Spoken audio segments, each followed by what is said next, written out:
ասուլիսում Նեսոյի Ղարաբաղնիսի օրինակը ինչի բերեցի, որ դիագնոզը կարևոր չի, մեկը բուժումը նույնն է,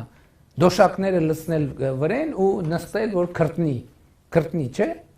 բայց մենք հասկանանք, քրտնելը օգուտ է, թե վնաս է,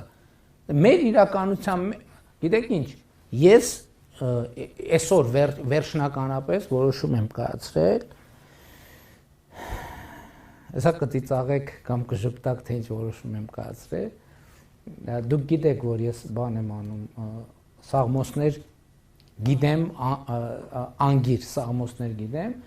բայց ես այսօր վերջնական որոշում եմ կայացրել, որ առաջիկան պետք է ժամանակ տրամադրեմ առակացի առաջինը անգիր սովորելու համար։ Դուք գիտեք, չէ, առակացի առաջինը որն է, որը Մեսրոպ Մաշտոցը թարգմանել է, բայց ես գրաբարով չեմ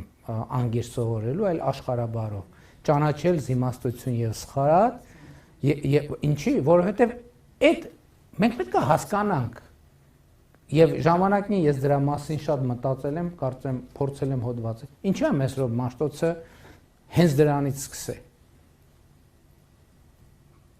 Որովհետեւ կարող եմ մենք պրոբլեմը մեր Մեսրոպ Մաշտոցի ժամանակներից մինչեւ հիմա նույնն է, որ մենք խնդիր ունենք հասկանալու մեր միջավայրը։